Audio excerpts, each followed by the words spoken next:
Everyone, मैं हूँ शुभांगी। मुझे 1 साल का टीचिंग एक्सपीरियंस है और बच्चों के साथ काम करना हमेशा से मेरी रही है। टीचिंग के साथ साथ आर्ट एंड क्राफ्ट मेरा पैशन रहा है। जैसे कि मेरे पेज का थीम कहता है, मस्ती, मैजिक और लर्निंग। इसी जर्नी का एक नया स्टेप है ये पॉडकास्ट सीरीज, जहाँ हम हर मंथ किसी एक्सपर्ट्स को इनवाइट करेंगे जो सिर्फ किड्स के रिलेटेड टॉपिक पर बात करेंगे। आज के एपिसोड में हम कर रहे हैं किड्स न्यूट्रिशन पर with a very experienced nutritionist जो कि चाइल्ड न्यूट्रिशन में स्पेशलाइज करती हैं, miss Anuradha Sharma. Over to you ma'am.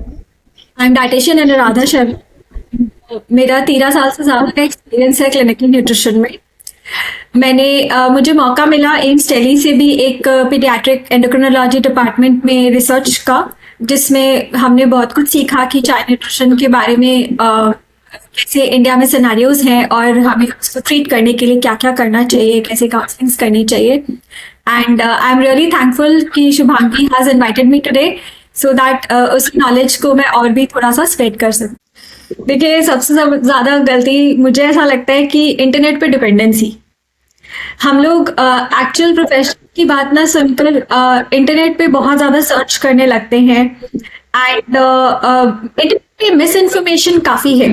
Even अगर आप एआई वगैरह पे देख वो आप जो सर्च कर रहे हो उसी का आंसर है, पर कई बार कई लोगों को ये भी नहीं पता कि एग्जैक्टली सर्च करना क्या है, तो उन्हें मिस इन्फॉर्मेशन उस तरह से मिल जाती है। मतलब maybe the information is correct but not actually relevant to.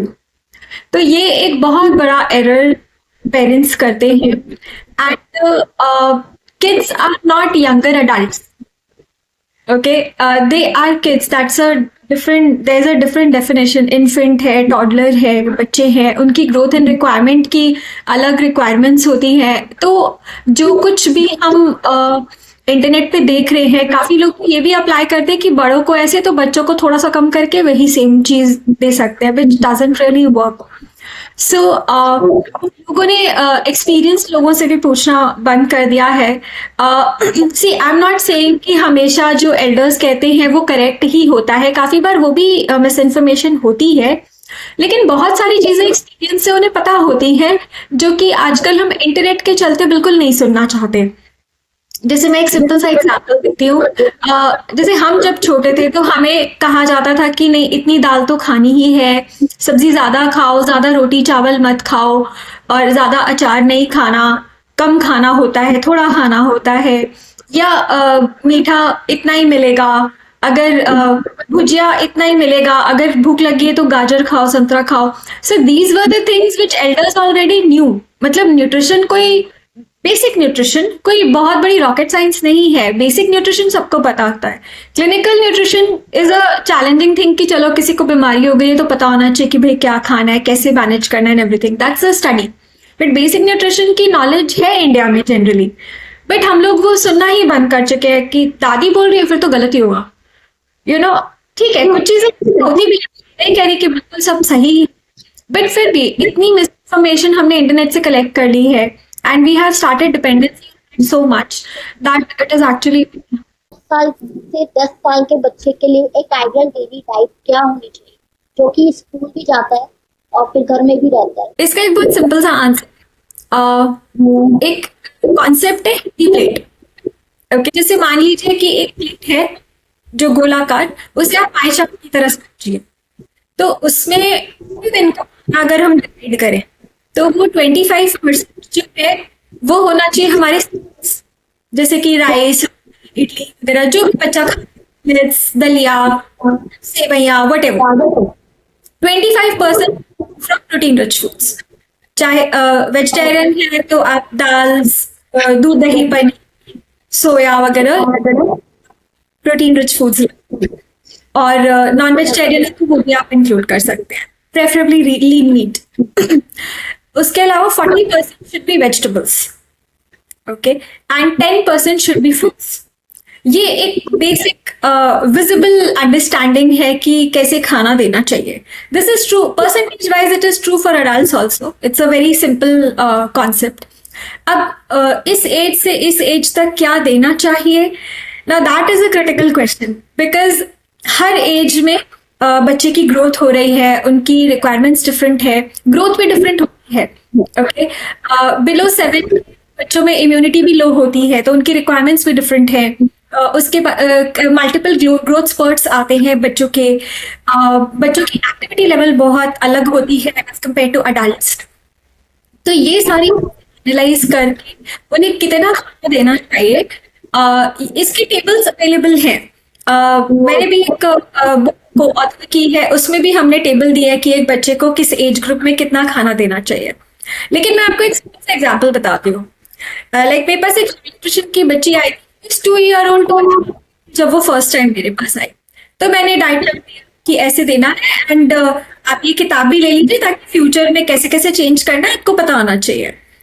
तो उसके 2-3 साल बाद के पेरेंट ने मुझे फिर से कनेक्ट किया, कहते कि जितना आपने डाइट चार्ट में दिया था ना, उतना से अब उसको भूख लगती है और वो और खाना मांगती है। तो आई वाज लाइक 3 साल बना हो गया, ऑब्वियसली वो डाइट चार्ट नहीं रहेगा। That is what I said. So एक तो होता है कि गाइडलाइंस है, आईसीएमआर ने ये कहा है, वर्ल्ड हेल्थ ऑर्गेनाइजेशन ने ये कहा है, सब कुछ है। लेकिन एक जो सबसे बेसिक अंडरस्टैंडिंग है वो ये है कि आपका बच्चा भी तो मांग रहा है। तो क्या खाना, कितना खिलाना चाहिए, that depends on the child also. वो एक्टिव है, वो खाना चाहता है, आप उसे दीजिए। बट अगेन जब खाना बढ़ता है, तो मैंने एक चीज नोटिस की है पेरेंट्स में, वो बढ़ाते हैं या तो राइस या रोटी या जो सीरियल पार्ट है, सब्जी, दही, दाल, चटनी, बाकी चीजें उतनी ही रहती है। मतलब आई हैव अ केस जहाँ पे 10 ईयर ओल्ड चाइल्ड है, वो भी इतनी सी दाल खाता है, 2 चम्मच। ओके, सो रोटी चावल बढ़ता जाता है, बट हम बाकी चीजों को उतना ही रखते हैं, चटनी जितना या प्रसाद जितना। तो दैट इज अ प्रॉब्लम। जब बच्चा डिमांड करे कि मुझे और खाना है, तो हम सिर्फ उसका राइस या रोटी नहीं बढ़ाएंगे, हम उसका सब्जी भी बढ़ाएंगे, हम उसका फ्रूट भी बढ़ाएंगे, हम उसका नट्स एंड सीड्स भी बढ़ाएंगे, हम उसका बाकी सारा फूड भी बढ़ाएंगे। Okay, so that is a very basic understanding on how we should be feeding our kids, because obviously आप रोज रोज डाइटिशियन के पास थोड़ी जाओगे, या आप रोज रोज कोई किताब रेफर करके थोड़ी करोगे। और हर बच्चे की ग्रोथ भी डिफरेंट होती है। कभी कभी आप देखेंगे जैसे जब ग्रोथ स्पर्ट का टाइम आता है प्यूबर्टी का, कुछ बच्चे 12 साल तक पूरा अपना अचीव कर लेते हैं ग्रोथ, कुछ बच्चे जो 16 साल तक करते हैं, तो उनकी रिक्वायरमेंट भी तो डिफरेंट है ना उस एज ग्रुप में। तो हम ऐसे एकदम डिफाइन नहीं कर सकते, कुछ काफी हद तक बच्चे के पर्सनल रिक्वायरमेंट पे डिपेंड करता है। The kid is feeling hungry, वो खुद मांगेंगे। हम, it's not a very big question, it's a basic understanding of nutrition जो सबको होती है, एंड हमें उसी तरह से एक्ट करना चाहिए कि हम एक बैलेंस डाइट को ही लेकर चल रहे हैं, एंड वो रिक्वायरमेंट के हिसाब से हम उनका पूरा प्रोपोर्शन। जंक फूड का तो सारा इम्पैक्ट है, हम लोग काफी ज्यादा देख रहे हैं। लाइक जब मैं रिसर्च में भी थी या अभी भी जो मेरी प्रैक्टिस में बच्चे आते हैं, एक तो काफी पेरेंट्स को मैं देखती हूँ कि उन्होंने मील्स को ही जंक फूड से रिप्लेस कर दिया है। लाइक एक 4 साल की बच्ची आती थी, वो डिनर में इतना बड़ा जो 40 रुपीज वाला पैकेट आता है लेस का, वो वही खाती है। शी इज नॉट ईटिंग रोटी चावल एनीथिंग। ठीक है, तो अब सबसे पहले तो उनका क्वेश्चन था कि हमारी बच्ची खाना नहीं खाती, एंड जब मैंने डाइटरी कॉल लिया तो वो पेस्ट्री भी खा रही है, चिप्स भी खा रही है। तो आई एम लाइक, खाना तो वो खा रही है बट वो न्यूट्रिशियस फूड नहीं खा रही है। सो पेरेंट्स क्या चाह रहे हैं कि वो ये भी खा ले और वो रोटी चावल भी खा ले, ऐसे नहीं होता। अगर हम फर्स्ट जो डीमेरिट है जंक फूड खिलाने का कि बच्चे का पेट इतना भर जाएगा कि वो नॉर्मल फूड खाएगा ही नहीं, सबसे पहली प्रॉब्लम तो ये है। तो हम जंक फूड दे रहे हैं, उसके पीछे जो लिखा हो वो न्यूट्रिशियस नहीं है। कोई भी पाउडर, कोई भी चीज, कोई भी प्रोसेस फूड, चाहे वो फाइबर रिच बता रहा है या वट एवर नॉनसेंस वो बता रहा है, वो न्यूट्रिशियस नहीं है, वो जंक है और वो जंक ही है। अगर उसमें चीज प्रोसेस चीज है, अगर उसमें वो मिलेट्स कह रहे हैं या जो भी कह रहे हैं, it is junk, it is absolute. Until and unless आप मिलेट्स का दलिया खरीद के बना के खिला रहे हो, इट इज जंक। तो अब क्या हो रहा है, वो खा के जब पेट भर गया, नरिशमेंट उन्होंने खाया नहीं बच्चे ने, तो उसकी इम्यूनिटी भी लो होगी। बच्चे आजकल बहुत बार बार बीमार पड़ते हैं, ये बहुत कॉमन कंप्लेन है। लाइक आई सेड कि 8 ईयर से बिलो वैसे भी बच्चों की इम्यूनिटी लो ही होती है, वो डेवलप हो रहा होता है immune system. On top of that आप उन्हें न्यूट्रिशियस फूड नहीं दे रहे तो इम्यूनिटी तो लो रहेगी। फिर अब बार बार जो बच्चा बीमार होता है, एक चीज आपने नोटिस की होगी, छोटे बच्चे जब बीमार होते हैं ना खाना छोड़ देते हैं, रोते रहेंगे cranky होते रहेंगे बट खाना नहीं खाएंगे। एंड बहुत बड़ा स्ट्रगल होता है उस टाइम पे कुछ भी खिलाना। आप कंप्लीट नरिशमेंट तो छोड़िए, बेसिक खाना भी उन्हें खिलाना बहुत मुश्किल होता है। And it's a very common challenge. Usually हम हॉस्पिटल्स में भी इस चीज को फेस करते थे एंड बहुत मुश्किल से ही खिला पाते थे, बट 100% उनकी नरिशमेंट रिक्वायरमेंट पूरी नहीं हो सकती। तो जो बच्चा बार बार बीमार पड़ेगा, आप सोचिए उसका नरिशमेंट और डाउन जाएगा, वो प्रॉपर रिक्वायरमेंट्स भी उनकी पूरी नहीं होगी। फिर स्टंटेड ग्रोथ अनदर प्रॉब्लम। मेरे पास जितने भी बच्चे आते हैं, मैक्सिमम ग्रोथ कम है, हाइट कम है, वेट बहुत ज्यादा कम है। मैक्सिमम का यही हाल है जो 10 ईयर्स के हैं, और उसके बाद के जो आते हैं उसके साथ उनकी ओबेसिटी भी हो रही है। So third problem is definitely early obesity, and early obesity is a very big problem. ये हमारी रिसर्च भी हमने काफी पढ़ा कि जिन बच्चों का अर्ली ओबेसिटी रहेगा वो आगे जाकर early hypertension, early diabetes, early liver problems, ये सारा कुछ। इनफैक्ट मेरे पास तो छोटे बच्चे ही आ रहे थे जिनको लिवर प्रॉब्लम हो चुका है, छोटे बच्चे 10 ईयर ओल्ड। ओके, सो वो है। प्लस टीनेजर्स हैं जिनको डायबिटीज है, टाइप 2। मतलब एक टाइप 1 होती है जो जन्मजात होती है, एक टाइप 2 होती है जो पहले तो 60-70 की एज के बाद होती थी, अभी वो 40 में देख रहे हैं, अभी हम बच्चों में भी देख रहे हैं टाइप 2 डायबिटीज है उन बच्चों का। मेरे पास टीनेजर्स आए हुए हैं जिन्हें ब्लड प्रेशर की प्रॉब्लम है, क्योंकि इनमें सॉल्ट बहुत ज्यादा होता है, अल्ट्रा प्रोसेस फूड में सॉल्ट बहुत ज्यादा है। एंड कंसंट्रेशन है, बिकॉज ब्रेन को तो प्रॉपर नरिशमेंट चाहिए ना। तो एक तो सोशल मीडिया ने हालत खराब कर रखी है, on top of that nutrition भी कुछ नहीं है, तो उनकी कंसंट्रेशन कम है, पढ़ाई पे ध्यान नहीं है एंड स्टफ लाइक दैट। कई बच्चों social media and process food वगैरह का कॉम्बिनेशन है, स्पेसिफिकली सोशल मीडिया ज्यादा, तो मैंने ऑटिज्म डेवलप होते हुए भी देखा है। एंड अदर या and there are many inflammatory diseases also जो early development हो जाती है। ओके, सो वो हो गया बिकॉज ग्रोथ है वो शुरू से वीक है। Then deficiencies, anaemia, vitamin D, zinc, ये कुछ डेफिशिएंसी एंड प्रोटीन्स, ये 3-4 तो literally every child visiting us have. मतलब ब्लड किसी का प्रॉपर नहीं है। विटामिन डी तो लिटरली सबका कम है, सबका। सूरज में तो कोई जा ही नहीं रहा। मतलब it is a very big irony because India is a tropical country, sunlight is something which is widely available. मतलब ठीक है, सर्दी का 1-2 हफ्ता जब कोहरा पड़ता है उसको छोड़ दीजिए, otherwise it's widely available. But vitamin D is one of the most common deficiencies. Vitamin D कम होगा, डिपोजिशन में नहीं होगा तो वीक बोन्स, बॉडी एक्स वगैरह बहुत सारी प्रॉब्लम्स। उसके बाद गट इश्यूज। अब क्योंकि गट में जो बैक्टीरिया होता है उसे हेल्दी फूड चाहिए, जो गुड बैक्टीरिया होता है उस वो मेंटेन रहे, प्रॉपर डाइजेशन हो, उसके लिए भी हेल्दी फूड चाहिए। अगर हम ये अल्ट्रा प्रोसेस फूड खा रहे हैं तो वो बैक्टीरिया भी चेंज हो जाता है, एज इन गुड बैक्टीरिया कम हो जाता है, हार्मफुल बैक्टीरिया वगैरह भी बढ़ सकते हैं। तो the composition of gut bacteria changes, और गट बैक्टीरिया के चेंज पर पहले तो हम लोग को पता था कि मेजरली गट इश्यूज होंगे, जो भी आजकल बच्चों में कॉमन है।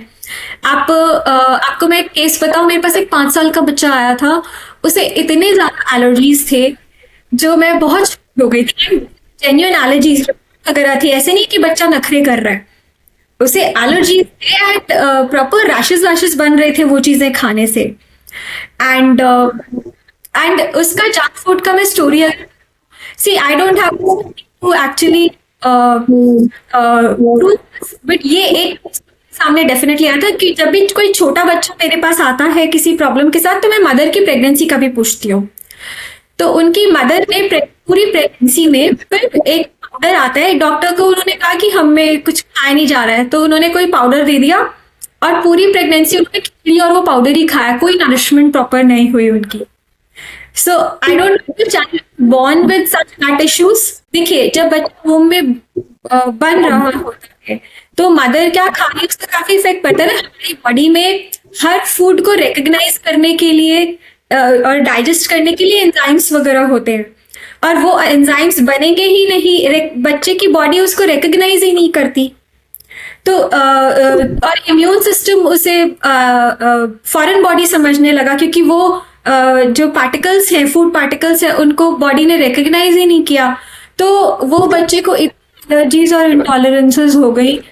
मतलब साइंटिफिकली तो मैं इसी तरह से रिलेट कर सकती हूँ, हालांकि ऐसी कोई स्टडी मैंने I have not come across which proves कि ऐसी डाइट से ऐसा होगा, but this is scientifically what I can analyse कि उस बच्चे के एंजाइम्स और इम्यून सिस्टम ने वो न्यूट्रिशन को देखा ही नहीं, तो वो रिकग्नाइज नहीं करता, इसीलिए एलर्जी रिएक्शन कर देता है। तो ये लेवल है कि प्रेगनेंसी में भी अगर एक पाउडर पे डिपेंडेंट है जो एक तरह से जंक फूड ही है ना, और क्योंकि वो प्रॉपर खाना तो है नहीं, कोई भी फैक्ट्री नेचर को कंपेयर नहीं कर सकती। और nutrition is a new science, we also understand. जो आजकल मैं जंक फूड जब कह रही हूँ तो मैं सिर्फ मैगी वगैरह की बात नहीं कर रही, मैं पाउडर्स की भी बात कर रही हूँ। क्योंकि आप एक चीज समझिए, nutrition is A comparatively new science. बहुत डेवलपमेंट्स अभी हो रहे हैं, मेडिकल साइंस में भी डेवलपमेंट्स होते रहते हैं, नई नई चीजें पता लगती रहती हैं। तो जब हमें जिस चीज के बारे में पूरी बात पता ही नहीं है, हम उसका रेप्लिका डब्बे में कैसे बेच सकते हैं? जैसे मैं एडवर्टाइजमेंट देखती हूँ कि आपका बच्चा पूरा थाली नहीं खाता है, चलो हमारा पाउडर खिला दो। तो आपको कैसे पता कि उस थाली में जो खाना है उसमें पूरा न्यूट्रिशन जो हमें मिल रहा है, जो कुछ जिसमें से कुछ पार्ट अननोन भी है, ओके, वो आपके डब्बे में सारा है, ये आप कैसे जानते हो? वो तो हो ही नहीं सकता। आप ये क्यों नहीं कहते कि आप हमारे पास काउंसलिंग के लिए आओ, हम सिखाते हैं कि कैसे बच्चों को हैबिट्स डाली जा सकती है, ठीक है? वो नहीं, आप हमारे पाउडर खिला दो, और वो लोग करते हैं। Again dependency on internet and advertisement and all. तो ये आप समझ लीजिए हर ऑर्गन सिस्टम इफेक्ट होता है, बच्चे का ग्रोथ एंड डेवलपमेंट इफेक्ट होती है। क्रैंकी बहुत ज्यादा हो जाते हैं ये बच्चे, क्योंकि नरिशमेंट नहीं मिल रही, तो अंदर से वो एक वीकनेस फील कर रहे होते हैं। जो बच्चे बोल पाते वो बताते भी है कि हमें दर्द हो रही है, थोड़ा सा खेल, अब बच्चे हैं खेलना तो चाहते ही हैं, बट फिर बाद में दर्दें शुरू हो जाती हैं उनको, तो फ्रीक्वेंटली बीमार पड़ने लग जाते हैं। तो ये सारे इश्यूज हैं, एंड इनको क्रॉनिक डिजीजेस भी बहुत जल्दी आ जाती है। तो ये सारी इश्यूज बहुत ज़्यादा बड़ी हैं। एंड जंक फूड मैं तो बच्चों को बिल्कुल मना करती हूँ, बच्चों को, बड़ों को, मैं तो यही सबको समझाती हूँ कि प्लीज़ बिल्कुल अपने घर में आने ही मत दीजिए। हमारी मदर भी ऐसी थी कि जो खाना हम घर में बना देंगे लेकिन बाहर से कुछ नहीं आएगा, और वो भी जब मम्मी के पास टाइम होगा तब बनाएंगे। ऐसे नहीं कि बच्चे ने बोला है तो अभी चलो किचन में लग गए, इतना लाड प्यार नहीं करना। लेकिन हाँ, बना देंगे। और जब वो प्रॉमिस करते थे तो वो बनाती भी थी, भले वो मंडे को प्रॉमिस करके संडे को बना रही है, वो ठीक है। देखिए, पेरेंट्स के पास भी अपने काम है, आजकल काफी पेरेंट्स दोनों वर्किंग भी होते हैं, तो ऐसा नहीं है कि बोलते ही हर चीज मिल सकती है। और वो आदत डालनी भी नहीं चाहिए बच्चों को, उन्हें वेट करने की पेशेंस वगैरह भी होनी चाहिए। तो हर चीज घर में बनाई जा सकती है, जो प्रोसेस फूड मिल रहा है सब कुछ घर में बन सकता है आजकल। तो ये भी एक है, इंटरनेट का फायदा भी होता है, जैसे तरला दलाल की वेबसाइट है, या कई ऐसी कुकिंग वाली वेबसाइट होती है जिसमें उन सबकी रेसिपीज होती है, हम बना भी सकते हैं। और जब दोनों वर्किंग होते हैं तो यूजुअली कुक होती है, हेल्प ले सकते हैं, फैमिली है तो उनकी हेल्प ले सकते हैं। लेकिन जो भी हो, बाहर का अवॉइड कीजिए। कभी बहुत जरूरत पड़े तो भी जगह पे फ्रेश खाना बन रहा है, जैसे एक पिज्जा होता है वो चेन्स में मिलता है जो बासी पिज्जा होता है, एक होता है जो रेस्टोरेंट में फ्रेश बना के देते हैं, वो महंगा होता है, वो 70 रुपए का नहीं मिल रहा, वो 450 रुपए का मिल रहा है। वो फिर भी चलो कंपैरेटिवली बेटर है, फिर है उसमें भी प्रोसेस चीज। तो we have to be very careful. बच्चों के लिए उनकी ग्रोथ के ऊपर, और उनकी बॉडी हर चीज हैंडल नहीं कर सकती, so we have to be very careful. Picky eaters बच्चे, पिकी ईटर्स पेरेंट्स। ओके, दो तरह के हैं। एक तो ये कि अगर घर में कोई ऑलरेडी एग्जिस्टिंग है जो खुद पिकी ईटर है, तो बच्चे को ये दिख रहा है कि वो ऐसे करते हैं तो मैं भी ऐसे करूं। ओके, तो जो टेस्ट पसंद नहीं आया वो रिजेक्ट कर दिया, ये चीज बच्चे सीखते हैं। तो ये भी एक बात। दूसरी बात ये कि रिजेक्ट कर रहा है, अच्छा ये नहीं खाना, चल फटाफट ये बना देती हूँ, अच्छा ये नहीं खाना, चल फटाफट ये दे देती हूँ, और वो फटाफट में 2 मिनट मैगी बनती है। Okay, so that is again something that we are creating. See we have to understand, कोई भी बच्चा जब पैदा होता है उसने सिर्फ दूध का टेस्ट देखा है, ठीक है. अप टू 6 मंथ्स तो सिर्फ मिल्क, उसके बाद हम थोड़ी बहुत चीजें ट्राई करते हैं. अप टू 1 ईयर भी हर तरह की चीज ट्राई नहीं होती, 1 ईयर के बाद ही मेजर हर चीज स्टार्ट होती है. तो आप इमेजिन करिए जैसे सपोज आप ग्रीस जाते हैं, तो वहां का खाना आप आसानी से खा पाएंगे? आपको भी तो हर चीज नहीं लगेगी, उनकी कुजीन कोई चीज आएगी कोई नहीं आएगी. बट एज एन एडल्ट आपको पता है आपको नरिशमेंट की जरूरत है, आप खाना तो खाओगे, है ना. लेकिन बच्चा सोचता नहीं है ना. ब्रेन डेवलपमेंट भी तो 5 to 7 years तक होती है, राइट. तो बच्चे को तो अपना सही गलत पता नहीं है. तो पेरेंट्स क्या सोचते हैं, चलो अभी नहीं पसंद कोई बात नहीं, बड़ा होके सीख लेगा, अभी पेट भर दो, चलो कुछ तो खा रहा है, कुछ भी दे दो, आलू पूरी दे दो, भुजिया दे दो, कुछ कुछ तो खा रहा ही है ना, पेट तो भर गया ना. पर आप ये भी देखेंगे कि जो बचपन में नहीं सीखता ना वो कभी नहीं सीखता. मेरे पास 70-year-old डायबिटिक पेशेंट्स हैं जो एकदम जिद पकड़ लेते हैं कि मुझे भुजिया नहीं दिया ना तो मैं इंसुलिन नहीं लगाऊंगा, देख लेना.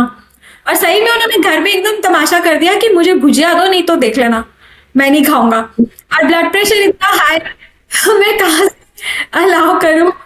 तो जो बचपन में नहीं सीखते हैं वो बड़े होके भी नहीं सीखते हैं. तो ये थॉट प्रोसेस तो आप छोड़ दीजिए कि बच्चा है तो चलने दो, ऐसे नहीं होता.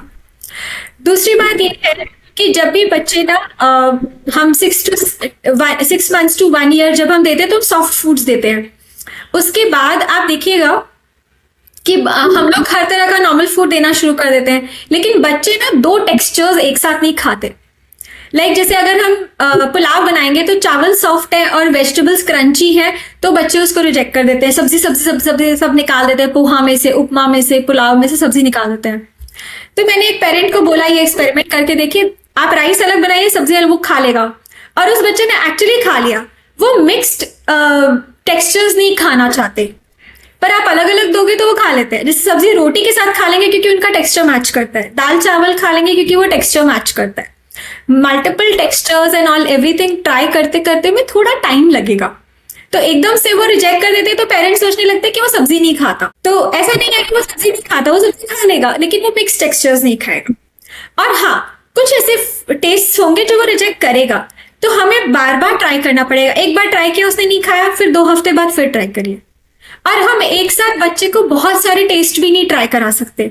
जैसे हमें पहले 2-3 टेस्ट ट्राई कराने चाहिए, वो सेटल हो जाए, फिर और 2-3 टेस्ट ट्राई कराने चाहिए, फिर वो सेटल हो जाए, फिर और 2-3, ऐसे नहीं. तो बच्चा देखिए नई चीजें खा रहा है, उसके लिए वो तो अर्थ पे ही न्यू है, उसके लिए हर चीज नई है, तो वो बहुत सारे नए फ्लेवर्स ले लेगा, ऐसा नहीं होता.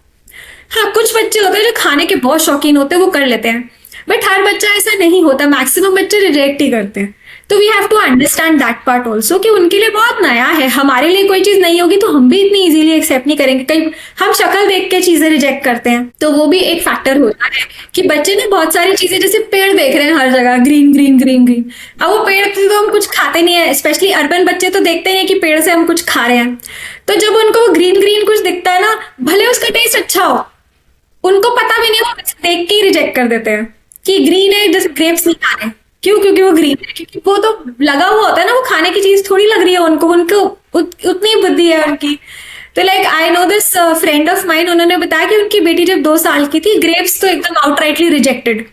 तो उन्होंने क्या किया, सिर्फ थोड़ा सा स्क्वीज कर दिया उसके मुंह में. जब उसको टेस्ट पता लगा फिर तो वो ऐसी दीवानी हुई कि हर थोड़ी देर में ग्रेप्स दे दो, ग्रेप्स दे दो. फिर तो वो बहुत ज्यादा उसको पसंद आए.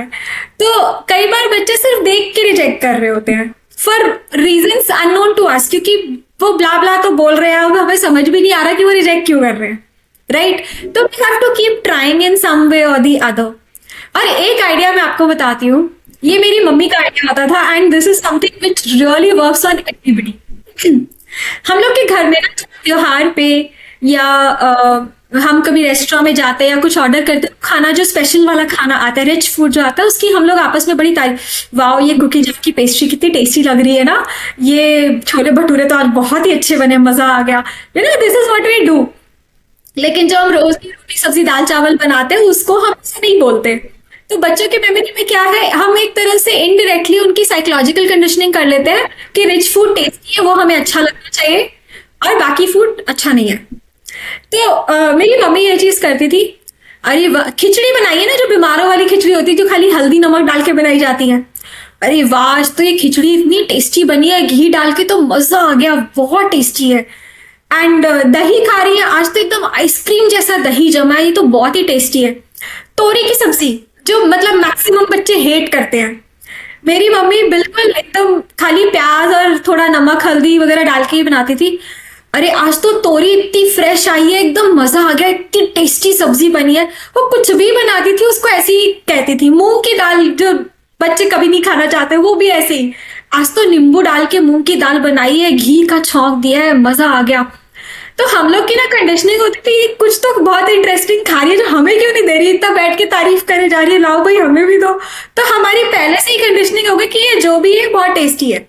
एंड ट्रस्ट मी, मुझे बीमारों वाली खिचड़ी आज भी बहुत पसंद है, वो घी डाल के, क्योंकि वो साइकोलॉजिकल कंडीशनिंग की वैसी है कि वो टेस्टी होती है, राइट। मैंने जैसे एक पेरेंट को और ये बात बताई, उसका भी बच्चा 4 ईयर ओल्ड है और वो बिल्कुल भी फ्रूट्स नहीं खा रहा था, कोई फ्रूट, सब फ्रूट रिजेक्टेड।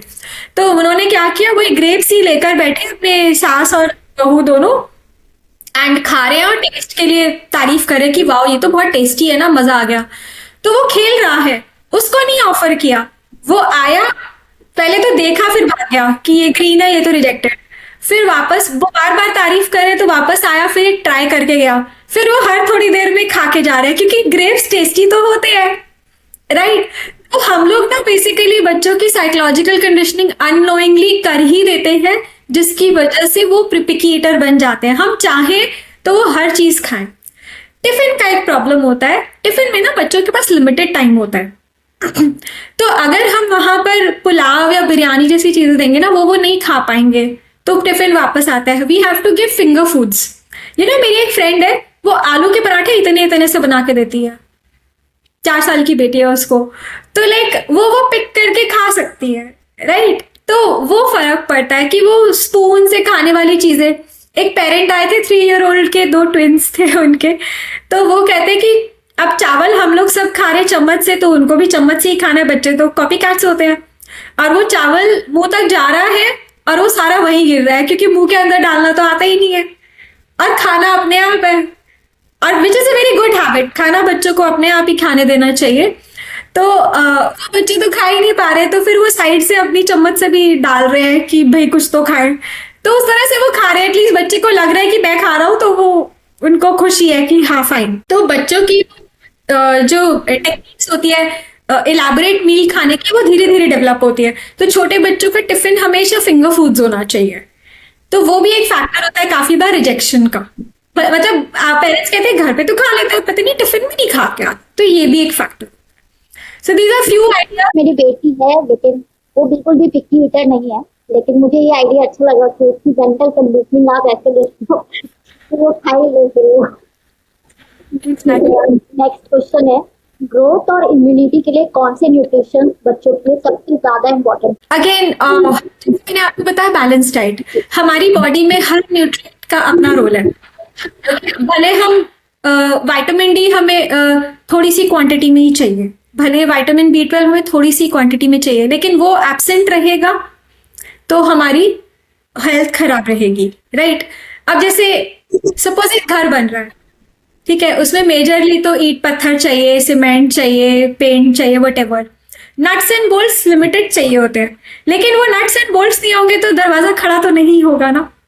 तो वही वाली बात है कि न्यूट्रिशन तो सारा चाहिए, पूरी बैलेंस डाइट चाहिए, तभी बच्चा हेल्दी होगा। कुछ भी मिसिंग होएगा, एक विटामिन डी मिसिंग होता है, उनकी बोन्स वीक हो जाती है, ग्रोथ स्टॉप हो जाती है। एक विटामिन B12 कम होता है, उनका हीमोग्लोबिन कम हो जाता है, एनीमिया हो जाता है। एक विटामिन A कम होता है, आईसाइट पे इफेक्ट आने लग जाते हैं यंगर एजेस में। प्रोटीन तो इम्पॉर्टेंट है ही, जो तो मैक्रोज है, प्रोटीन, कार्बोहाइड्रेट और फैट्स, वो तो इम्पॉर्टेंट है ही, सही पोर्शन में देना भी इम्पॉर्टेंट है। तो जैसे मैंने बैलेंस डाइट एक्सप्लेन की थी, वो सब कुछ इम्पोर्टेंट है, एवरीथिंग इज इम्पॉर्टेंट। बच्चे को हर चीज खाने की आदत डालनी है, शुरू से डालनी है, और बच्चे खाते हैं। मैंने अपने घर, मेरी फैमिली में जो भी भाभियां आई है, they are very smart in this for some reason, that is which is very good. तो उनके बच्चे सब खाते हैं, जामुन भी खाएंगे, तो रोटी चावल भी चाहिए, और वो बड़ा खुश होके बुआ देखो मैंने टमाटर भी खा लिया, बुआ देखो मैंने गोभी भी खा ली, वो उनको फिर वो कंडीशन भी ऐसी किया ना कि इससे उनको एप्रिसिएशन मिलती है। तो अपने आप बैठ के बच्चे, जैसे लोग कहते हैं ना 4-5 साल के बच्चों के पेरेंट्स पूछ रहे होते हैं कि कौन सी एज में ये अपने हाथ से खाने लग जाएंगे। तो मैं ये कहती हूँ कि देखिए जो 6 महीने का जो बच्चा होता है, आप उनके हाथ में कुछ भी दो, वो उसका क्या करता है, मुंह में ही डालता है। तो eating is the first instinct जो वो सीख के पैदा हुए हैं। तो आप किसी एज का इंतजार क्यों करें, आप उनके सामने रखो, आप उनके सामने छिपकली रखोगे तो वो भी वो मुंह में ही डालेंगे, तो खाना तो डाल ही लेंगे। तो आप उसको खाने तो दो, वो गिलाएगा, फैलाएगा, सब कुछ होगा। मेरी एक मासी जी ऐसा करती थी, गर्मी में दिल्ली में रहते हैं, गर्मी बहुत होती है, तो बनियान पहनाकर चटाई पे बिठा देती थी और खाना दे देती थी। वो खाते थे, उसका पोछा लगाते थे, वट और वो बच्चे मस्त अपना खा पी के खड़े हो जाते थे। And they learn eating at a very early age. और फिजिकल कंडीशनिंग ऐसी कर दी कि वो अपने हाथ से भी खा लेते हैं। 3 साल का भी खा लेता था, मैंने देखा। सब चीज खाते, कोई चीज रिजेक्ट नहीं करते। रिजेक्ट क्या करते हैं, जैसे उसको सीख लिया कि कोई बिस्किट लाया है या कुछ भी, तो घर आके बहुत बोला, लेकिन फिर उसका पेट में दुख गया, क्योंकि जो बच्चे रेगुलरली प्रोसेस फूड नहीं खाते उनकी बॉडी में जल्दी रिएक्शन होता है उसका। जो रेगुलरली खा रहे हैं उनको पता ही नहीं लगता पेट दुख क्यों रहा है, पर एक बार खाया बच्चे को समझ आ गया, फिर वो खुद ही ओरियो नहीं खाते ना, इससे पेट दुखता है, ये नहीं खाना चाहिए। तो वो जब भी, तो वो कंडीशनिंग हो जाती है उनकी। तो ये सारी चीजें इम्यूनिटी वगैरह में बहुत हेल्प करती है, बिकॉज बच्चे की कंडीशनिंग हो गई हेल्दी फूड खाने की।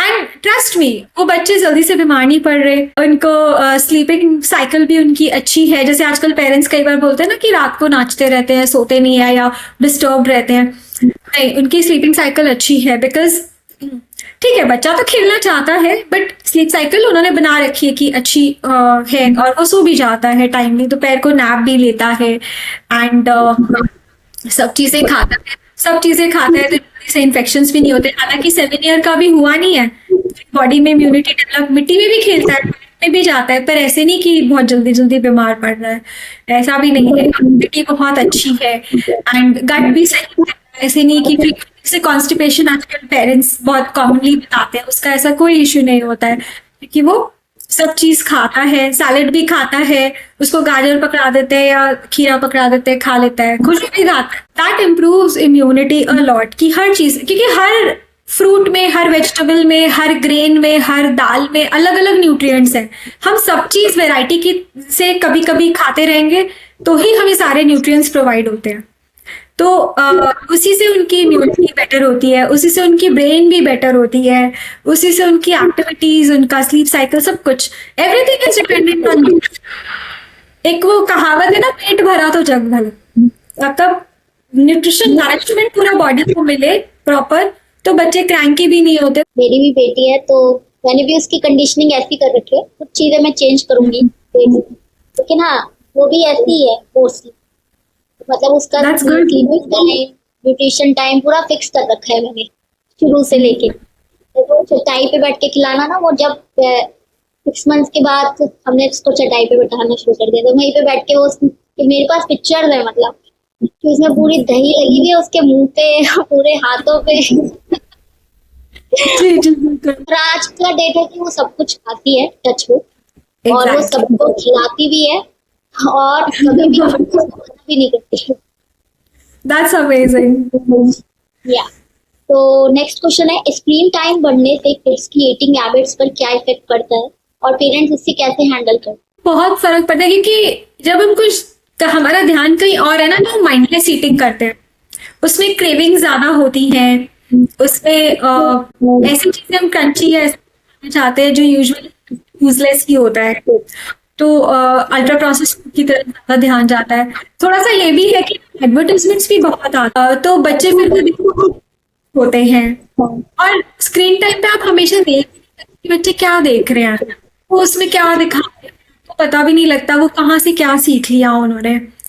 और जो मैंने जो ब्लू लाइट होती है स्क्रीन की, वो उनके ब्रेन पे बहुत इफेक्ट करती है। जैसे मैंने आपको बताया, मेरे पास आए हैं कई बच्चे जिनको ऑटिज्म है, पहले नहीं था, बट स्क्रीन टाइम बहुत ज्यादा होने की वजह से उनको ऑटिज्म हो गया। कौन सी डेवलप हुआ, मुझे पता है मैम कि वो शायद ऑटिज्म अर्ली एजेस में होता है। हाँ, अर्ली बिलो 5 इयर्स के बच्चे हैं। जैसे एक पेरेंट साथ होती वो वर्किंग थी, तो उनकी सास बच्चे को जो 1-1.5 साल का था तो मोबाइल दे के बिठा देती थी कि शांति से बैठा रहे, क्योंकि बच्चे तो इधर उधर खेलेंगे, but that activity is important for them, वो उनको करने देना चाहिए। अब जैसे मेरे पास एक ऑफिस में चाइल्ड न्यूट्रिशन के लिए कोई आया, तो उन्होंने दोनों बच्चों को मोबाइल दे के बिठा दिया। तो मैंने कहा मोबाइल मत दीजिए, बोलते नहीं मैम फिर ये आपके ऑफिस में ना खेलकूद मचाएंगे। मैंने कहा मचाने दो, मेरा ऑफिस है, जो भी होगा मैं देख लूंगी, आप इसके हाथ से मोबाइल लो। पहले पेरेंट्स ना खुद एफर्ट डाल रहे हैं, अब वो बच्चे की एक्टिविटी की रिक्वायरमेंट भी नहीं हो रही, तो बच्चे ऑब्वियसली अल्ट्रा प्रोसेस फूड की तरफ तो क्रेविंग्स जाएगी ही जाएगी उनकी। बट अगर मान लीजिए नहीं भी, मान लीजिए वो फिर भी किसी तरह खिला रहे हो स्ट्रिक्टनेस मेंटेन करके या जैसे भी, कि ब्लड सर्कुलेशन अच्छी नहीं है, उनका ब्रेन सेल्स उतना डेवलप नहीं होगा, एक्टिविटीज न्यूरोट्रांसमीटर्स के साथ काफी रिलेटेड होती है, उनका डाइजेशन पुअर रहेगा। एक आप खुद देखिए, हम खा के खाली बैठे रहते तो पेट खराब हो जाता है, थोड़ा टहलाओ, गैस होती तो क्या कहते हैं टहलाओ, है ना। तो वही वही सब। और बच्चों को तो बहुत हाई एक्टिविटी करनी चाहिए, बहुत हाई लेवल एक्टिविटी। उनको उनकी पेंटअप एनर्जी होती भी ऐसी है कि वो बहुत, अब जैसे आपके बेबी है, जैसे आपने देखा होगा जब उसने क्रॉल करना सीख लिया था ना, आपको हर वक्त नजर रखनी पड़ती है वो क्रॉल करके कहीं का कहीं पहुंच, है ना। वो बिल्कुल जब से बच्चा क्रॉल करना सीखता है उसके बाद वो कम से कम 7 to 8 ईयर्स तक शांति से बैठता ही नहीं है। आप 7-8 ईयर्स के बच्चों को भी देखिए, पेरेंट चल रहे होंगे बच्चा कूद रहा होगा, है ना, बच्चे सीधे चलते ही नहीं है, उनका पेंटअप एनर्जी इतना है। And up to 8 years girls boys में कोई डिफरेंस नहीं होता, अप टू 8 ईयर्स सेम होता है, डेवलपमेंट भी, एनर्जी लेवल सब कुछ। तो जो हम लड़कियों को कहते हैं, जैसे कई फैमिलीज में से होता है तू लड़की है, तू ऐसे बैठ, तू ऐसे कर, ऐसा कुछ नहीं होता। पर लड़कियों को भी कूदने, एवरीवन एक्टिव, और वो उनके डेवलपमेंट के लिए बहुत इंपॉर्टेंट है। ग्रोथ हार्मोन्स ये कैसे वर्क करेंगे अगर वो एक्टिविटी है। तो सबसे बड़ा फैक्टर तो सोशल मीडिया का ये भी रहता है। और एक और इम्पॉर्टेंट चीज, जो बच्चा ज्यादा बैठा है, अब आप अपने लिए अडल्ट के लिए सोचिए, हम ज्यादा बैठे रहते तो हमें इतनी भूख कहाँ लगती है। जो बच्चा एक्टिव ही नहीं है उसे खाना कैसे मजा आएगा खाने में। और एडिक्शंस हो जाते हैं, वो रात को सोना भी नहीं चाहते, वो मोबाइल पे बैठे रहना चाहते हैं, तो उनकी स्लीप साइकिल बिगड़ेगी। तो घूम फिर के इम्यूनिटी, गट हेल्थ, एवरीथिंग पे वही सारे इफेक्ट आ जाते हैं। एंड मेंटल हेल्थ पे भी वो बच्चे मतलब आजकल तो कुछ कुछ डॉक्टर्स भी वीडियोस डालते हैं कि बच्चे किस तरह से जैसे एग्रेसिव हो गए हैं, मोबाइल नहीं दिया तो पता नहीं क्या ही हो जाएगा। और बहुत छोटे बच्चे बिलो 5 ईयर्स, तो वो बहुत हार्मफुल है। एंड लेकिन सिर्फ ब्रेन हेल्थ के लिए नहीं, वो ओवरऑल हेल्थ के लिए बहुत हार्मफुल है।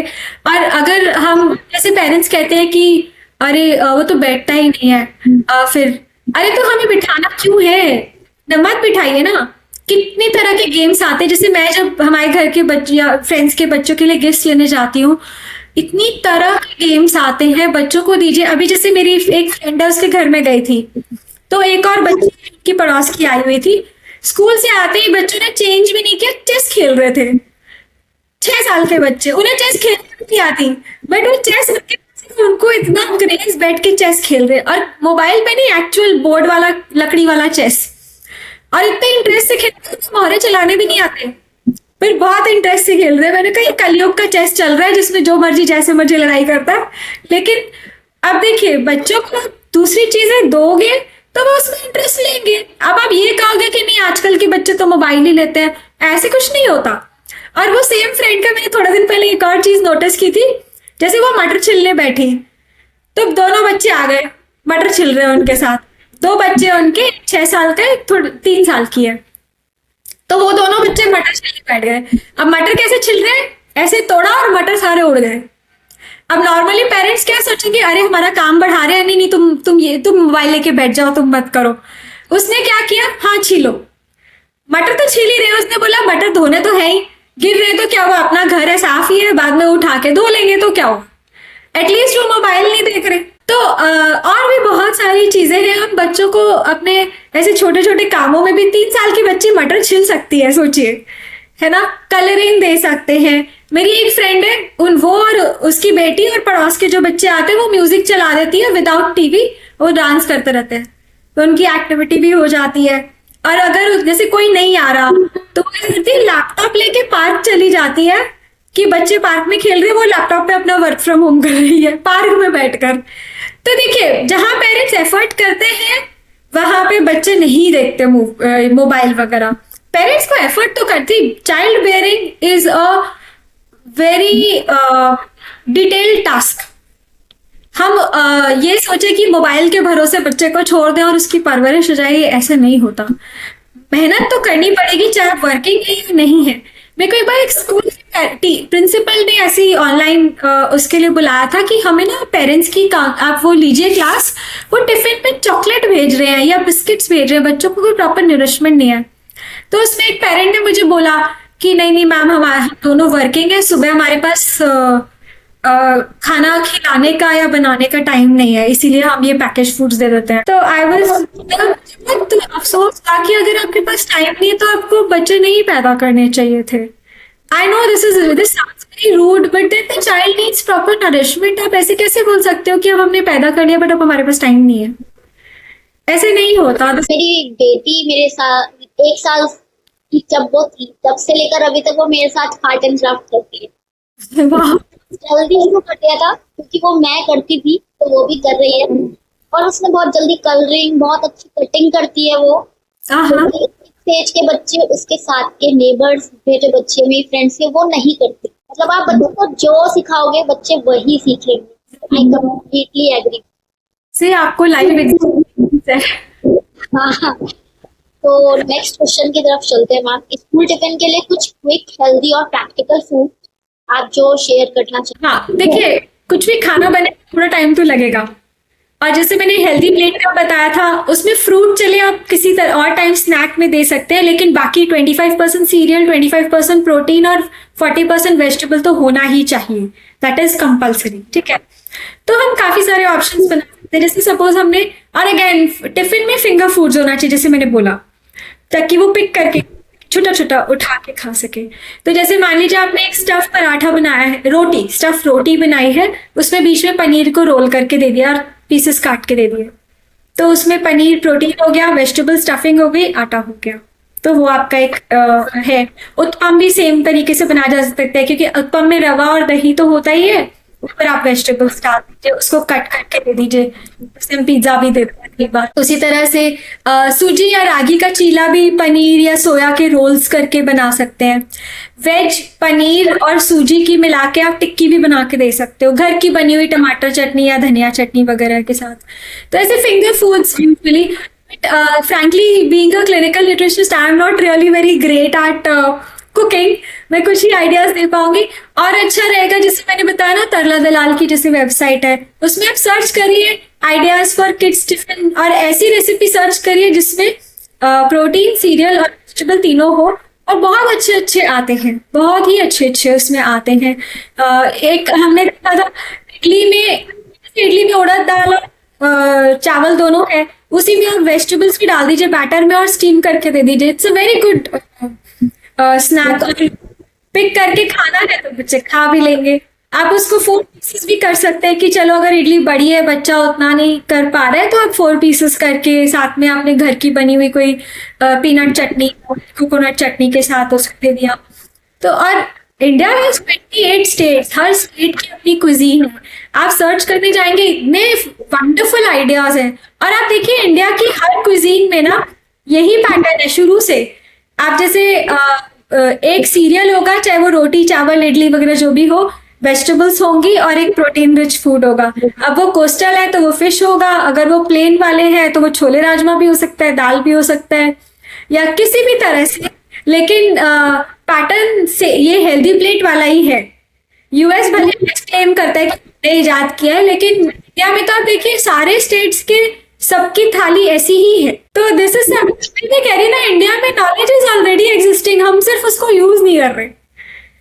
तो इट्स वेरी इजी, हम लोग को बस थोड़ा सा ये देखना है कि 25% सीरियल, 25% प्रोटीन, कुछ भी प्रोटीन, एंड 40% वेजिटेबल होना चाहिए। और फिर आप फिंगर फूड्स बनाइए, बस ये आपको चूज कर। अगर आप रेगुलर डाइटिशियन विजिट करें या डाइटिशियन विजिट करें तो ग्रोथ चार्ट्स होते हैं, इंटरनेट पे भी अवेलेबल है, आप चाहे तो मैं आपको बाद में लिंक भेज दूंगी, आप जब ये पोस्ट करें तो मैं वो लिंक आप उसमें डाल सकते हैं। वॉइस का अलग होता है, इसका अलग होता है, तो उसमें आपको मार्क करना है। अगर जो उसमें ग्रोथ का बता रहे हैं पैटर्न, उसके अंदर अगर आपका बच्चा आता है तो वेरी गुड, नहीं आता है तो स्टार्ट गेटिंग अलर्ट।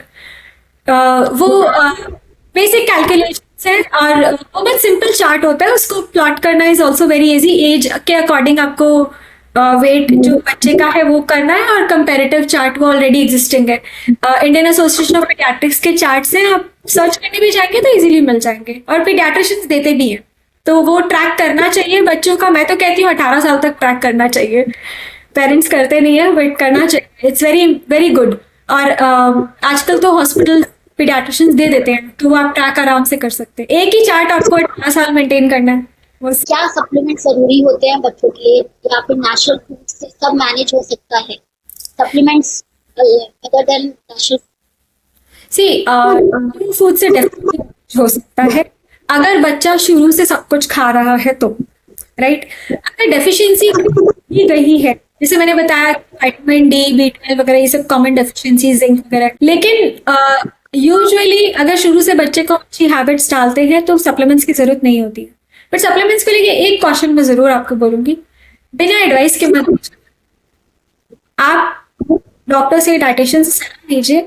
अगर वो कह रहे हैं कि हाँ सप्लीमेंट की, तो सप्लीमेंट की भी डोज होती है, सप्लीमेंट सिंथेटिक है, चाहे कोई वो प्रोटीन पाउडर है, जो भी है वो सिंथेटिक है, समझने की कोशिश कीजिए।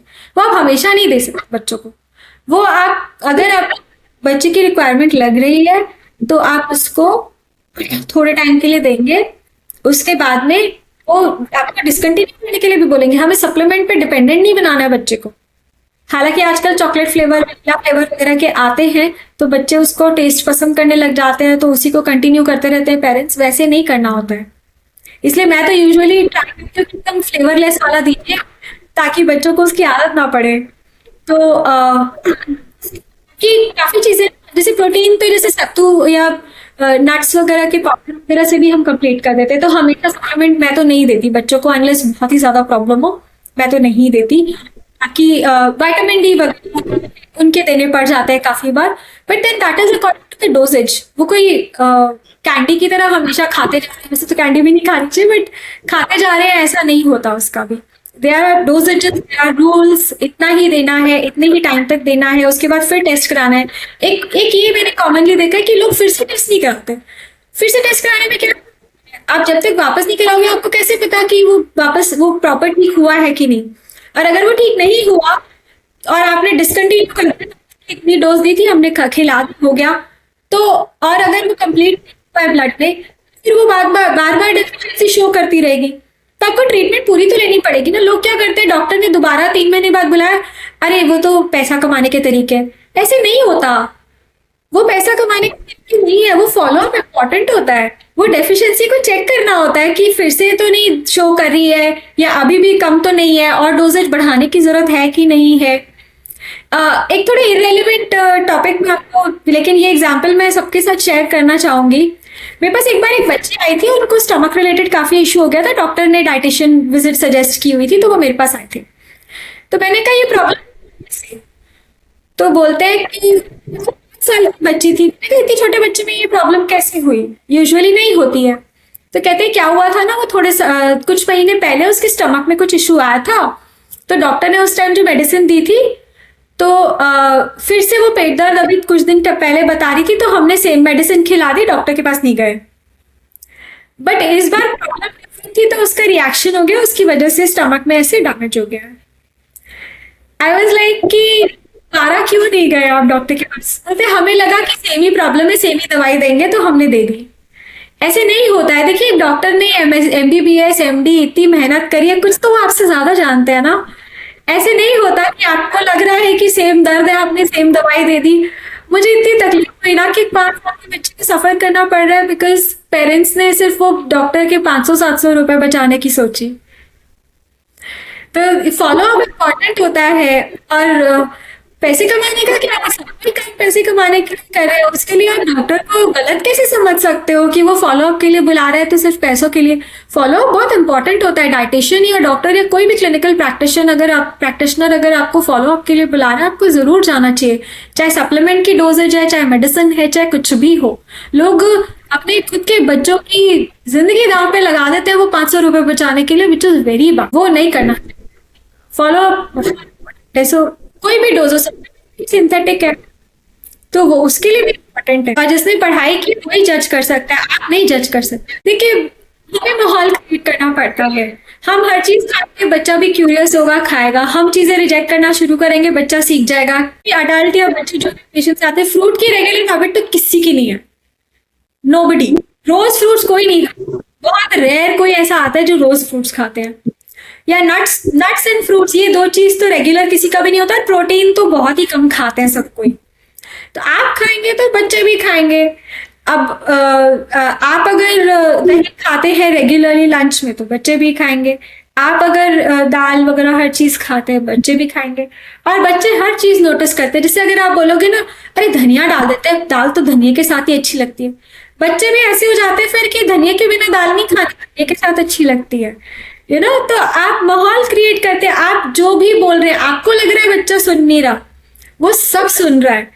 अब जैसे एक जोक है ना कि अगर मैं बच्चे को बुलाती रहूं, सुनो सुनो सुनो, नहीं सुनता है, एक कमरे में बैठ के भी नहीं सुनेगा। लेकिन अगर एक टॉफी का रैपर खोल के कमरा छोड़ के भी भाग के आएगा, मतलब वो सुन कुछ रहा है, वो रिएक्ट नहीं कर रहा।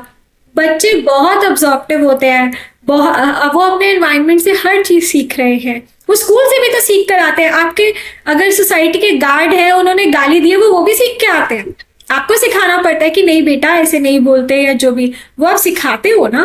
तो खाना में भी सिखाना पड़ेगा हर चीज। उसको अर्थ के लिए न्यू है, जैसे मैंने बताया, they don't know anything, they don't understand anything. उसकी अंडरस्टैंडिंग डेवलप होने का वेट नहीं कर सकते। Let them explore.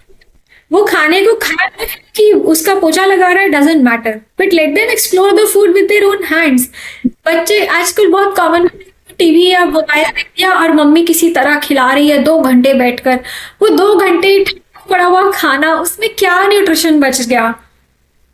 एक और पेरेंट्स को बोलती हूँ, बच्चों को प्लेटर भर के मत दे दिया कीजिए, भले वो उसकी रिक्वायरमेंट, बच्चा एक साथ इतना सारे नहीं खा सकता। उनको थोड़ा सा वो खाए, उसके थोड़े देर बाद उसको कि वो खुद मांगेगा।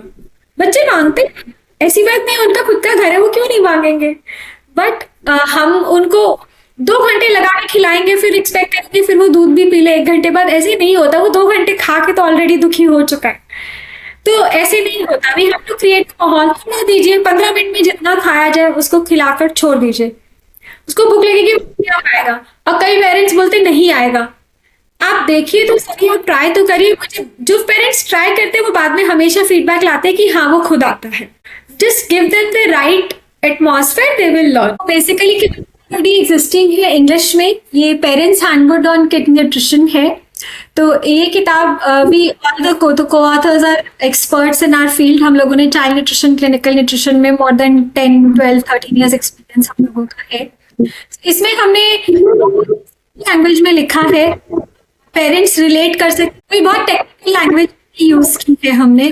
और जैसे कि आपने क्वेश्चन किया था, जैसे कुछ टेबल्स वगैरह भी गिवन है कि मेन्यूज के लिए क्या हो सकता है, कुछ आइडियाज दिए हैं।